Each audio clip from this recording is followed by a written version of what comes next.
शीतलपुर नामक एक गांव था जहां लखन नाम का एक आदमी रहा करता था। लखन बहुत ही मेहनती व्यक्ति था। उसे जो भी काम मिलता वो उसे बड़ी लगन के साथ करता और जो पैसे मिलते उसे अपनी पत्नी राधा को ला कर देता। आज लखन ने मंडी में आलू का भाव पता किया तो पता चला कि आलू महंगे बिक रहे हैं। इसीलिए लखन मंडी से आलू बेचने के लिए ले आया और वो बाजार में आलू रखकर बेचने लगा। लखन के ही गांव के दो आदमी रवि और रामू वही काम करते थे जो लखन करता था।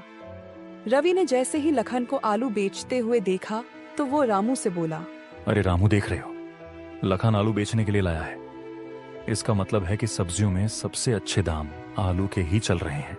देख रहे हो ना कि कितने सुंदर सुंदर आलू बेच रहा है वो। हाँ रवि, देख तो रहा हूँ, फिर देर किस बात की, चलो हम भी मंडी से आलू लाकर बेचते हैं। फिर रवि और रामू भी मंडी से आलू लाते हैं और लखन की दुकान के सामने ही बैठकर आलू बेचने लगते हैं। वो लोग लखन के आलू से 2 रुपए कम में आलू बेच रहे थे। ग्राहकों की भीड़ उनके यहाँ ही लग जाती है। लखन इस बात से बहुत परेशान था, परंतु वो कर भी क्या सकता था। शाम को लखन अपने आलू बेचकर घर पहुँचा, जहाँ उसकी पत्नी राधा उसका इंतजार कर रही थी। उसे देखते ही राधा बोली, आ गए आप? हाँ राधा, और मुझे बहुत भूख भी लगी है। अरे खाना वाना छोड़ो, पहले ये बताओ कि आज पैसे कितने कमाए हैं तुमने? क्या बताऊं राधा, तुम्हें तो पता है कि रामू और रवि हमेशा वही काम करते हैं जो मैं करता हूँ। आज भी उन्होंने मेरी दुकान के सामने दुकान लगा ली और फिर मैं ज्यादा आलू बेच ही नहीं पाया। ये लो 100 रुपए ही मिले हैं आज आलू बेचकर। तुम्हारा तो रोज का ही बहाना है यार। सभी लोग अच्छा खासा पैसा कमाते हैं, पता नहीं तुमसे ही क्यों नहीं बनता। इतने से पैसों में भला मैं कैसे घर चलाऊंगी? देखते नहीं हो गांव की बाकी औरतों को, अरे वो कितनी सुंदर सुंदर कपड़े और गहने पहनती हैं, और एक मैं हूँ कि कई सालों से कोई नई साड़ी खरीदी ही नहीं है। न जाने कब मेरी किस्मत चमकेगी और मुझे भी यह सब कुछ मिलेगा। मैं तुम्हारा मूड ठीक करने के लिए ऐसा करता हूँ कि दाल चावल बना देता हूँ, वो भी तड़के वाली दाल। लखन किचन में जाता है और तड़के वाली दाल और चावल बनाकर ले आता है। दोनों मिलकर खाना खाते हैं। खाना बहुत ही स्वादिष्ट बना था, इसीलिए राधा का मूड भी ठीक हो जाता है। अगले दिन लखन फिर से बाजार जाता है और सोचता है, आज तो मैं आलू नहीं बेचूंगा क्योंकि रवि और रामू भी आलू बेच रहे हैं। ऐसा करता हूँ कि भुट्टों का सीजन है, भुट्टे भूंज कर बेचता हूँ, इससे काफी अच्छा फायदा होगा मुझे। फिर लखन मंडी से कुछ भुट्टे खरीद लाता है और गांव में भुट्टे भूंजकर बेचने लगता है। रवि और रामू ने लखन को भुट्टे बेचते हुए देखा तो रवि कहने लगा, देख रहे हो रामू, लखन भुट्टे बेच रहा है। इसका मतलब है कि भुट्टों में बहुत फायदा है। चलो हम भी मंडी जाकर भुट्टे ले आते हैं और उन्हें भूंज कर लखन से भी कम दाम में बेचेंगे, तो उसकी दुकान के सारे ग्राहक हमारी दुकान पर आ जाएंगे, तुम देखना। इसके बाद रवि और रामू भी सब्जी बाजार से भुट्टे खरीद कर ले आए और हरिराम की दुकान के सामने ही बैठकर भुट्टे बेचने लगे और उन्होंने अपने भुट्टे की कीमत लखन के भुट्टों से कम रखी। अरे भैया, चलो चलो, हम सब रवि और रामू की दुकान पर चलते हैं। वो लखन से सस्ते भुट्टे बेच रहे हैं। हाँ हाँ भाई, तुम सही कह रहे हो। चलो चलो, हम सब रवि और रामू की दुकान पर चलते हैं। इसी तरह सारे के सारे ग्राहक अब रमन और बर्मन की दुकान पर आ गए।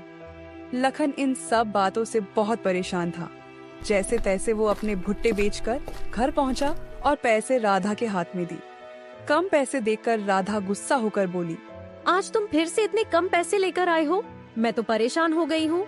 कल चाचा चाची घर आने वाले हैं। इतने कम पैसों में घर चलाऊं या मेहमानों को खाना खिलाऊं? मुझे तो कुछ समझ नहीं आता। अरे राधा, इतना गुस्सा क्यों करती हो? लाओ, आज मैं तुम्हारे लिए कोई अच्छी सी सब्जी बना देता हूँ जिसे खाकर तुम्हारा मूड ठीक हो जाए। बस बस, तुम तो रहने ही दो। कोई जरूरत नहीं है मेरा मूड ठीक करने की। कल चाचा चाची आ जाए तो उनके लिए सब्जी बनाना। अगले दिन लखन के मामा मामी उससे मिलने आते हैं। लखन उन्हें देखकर बहुत खुश होता है। मामा जी लखन से कहते हैं, लखन बेटा, बहुत दिनों से तुम्हारी मामी तुमसे मिलने का कह रही थी। बड़ी ही मुश्किल से यह समय निकाल कर आया हूँ मैं। अच्छा किया मामा जी, जो आप मुझसे मिलने चले आए। आप लोग हाथ मुंह धो लीजिए। मैं आपके लिए गर्मा गर्म तड़के वाली दाल और चावल अपने हाथों से बनाता हूँ।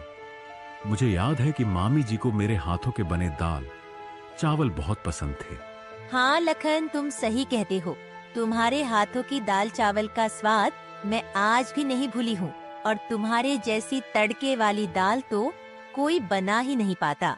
लखन अपनी तारीफ अपनी मामी के मुंह से सुनकर बहुत खुश होता है। वो किचन में जाता है और जल्दी से तड़के वाली दाल और चावल बनाकर ले आता है। फिर सभी लोग खाना खाते हैं।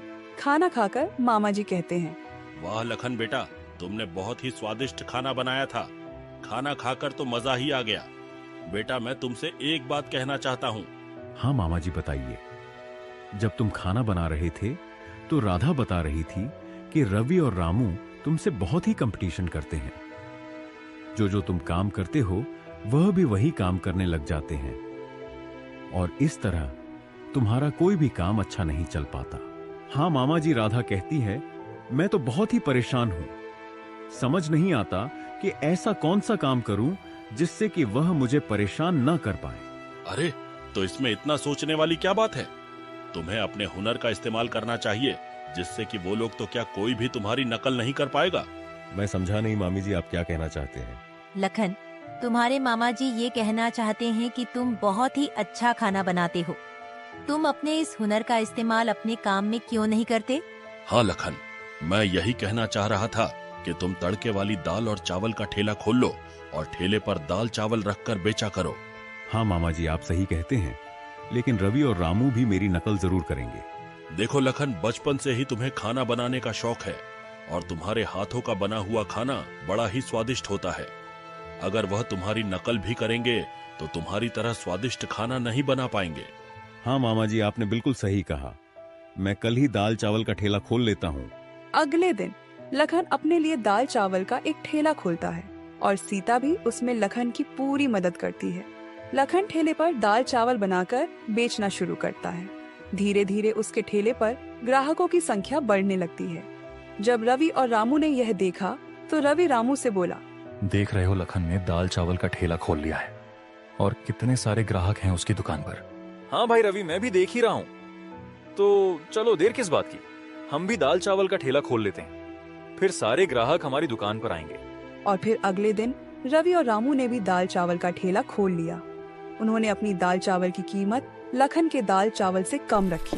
यह देखकर सारे ग्राहक रवि और रामू के ठेले पर आने लगे। परंतु जल्दी ही ग्राहकों को यह समझ में आने लगा कि रवि और रामू के ठेले के दाल चावल उतने स्वादिष्ट नहीं थे जितने कि लखन के ठेले के। अरे भैया, रवि और रामू के ठेले के दाल चावल उतने स्वादिष्ट नहीं हैं जितने लखन के ठेले के। हाँ भाई, तुम सही कहते हो। भले ही 2 पैसा महंगा मिले, लेकिन खाना तो स्वादिष्ट होना चाहिए। और वैसे भी लखन के तड़के वाली दाल खाकर मजा ही आ जाता है। चलो चलो, हम लखन के ठेले पर ही जाएंगे। इस तरह अब ज्यादातर ग्राहक लखन के ठेले पर आने लगे और हराम का ठेला अच्छी तरह चलने लगा। कुछ दिनों के बाद लखन अपनी पत्नी से बोला, राधा, मेरे पास कुछ पैसे जमा हो गए हैं। मैं सोच रहा हूं कि तुम्हें सुंदर सुंदर साड़ियां और गहने दिला दूं। हम कल ही बाजार जाएंगे और मैं तुम्हें अपनी जरूरत का सारा सामान दिला दूंगा। नहीं जी, अभी उसकी कोई जरूरत नहीं है। क्यों जरूरत नहीं है? तुम ही तो मुझ पर गुस्सा किया करती थी कि गांव की सभी औरतें गहने और नए कपड़े पहनती हैं और मैं तुम्हें कुछ नहीं दिला पाता। आज जब मैं तुम्हें दिलाने के लिए कह रहा हूं तो तुम मना कर रही हो। अजी, मैं सोच रही थी कि हम अपने दाल चावल के ठेले को थोड़ा बड़ा कर लेते हैं। वहाँ हम एक ढाबा बना लेते हैं ताकि जो लोग आते हैं उन्हें बैठकर खाने के लिए जगह भी मिले।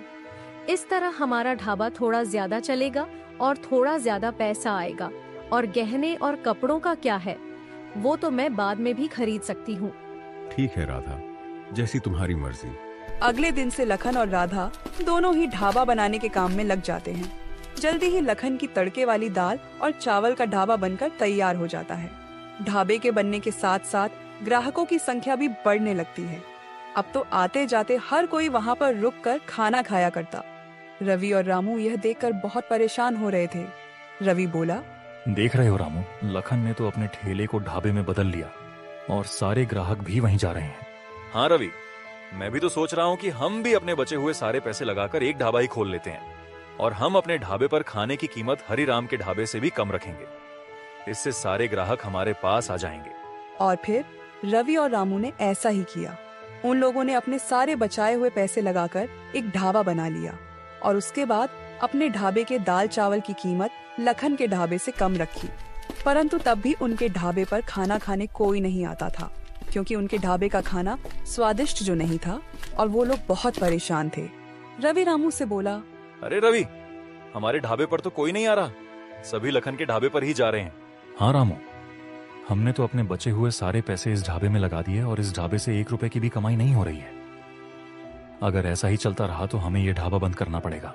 जहाँ एक तरफ रवि और रामू के ढाबे पर कोई नहीं आ रहा था, वहीं दूसरी तरफ लखन के ढाबे पर ग्राहकों की बहुत भीड़ लगी रहती थी। अभी कुछ ही दिन बीते थे कि लखन के पास इतने पैसे आ गए कि उसने अपने ढाबे को और बड़ा कर लिया। अब तो लखन की पत्नी बहुत सारे जेवर और बहुत सुंदर सुंदर साड़ियाँ पहना करती थी, और पैसा आने के साथ साथ लखन ने अपने ढाबे पर लाइटिंग की व्यवस्था भी करवाई और तरह तरह के सुंदर बर्तन भी खरीद ली। लखन का ढाबा अब एक बहुत सुंदर रेस्टोरेंट में बदल चुका था और दूसरी तरफ रवि और रामू का ढाबा बंद हो चुका था।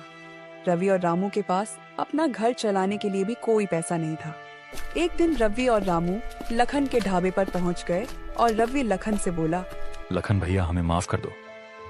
हमने हमेशा ही आपसे जलने के चक्कर में आपकी नकल की और आपको परेशान किया, परंतु अब हम समझ चुके हैं कि हम आपकी बराबरी कभी नहीं कर सकते।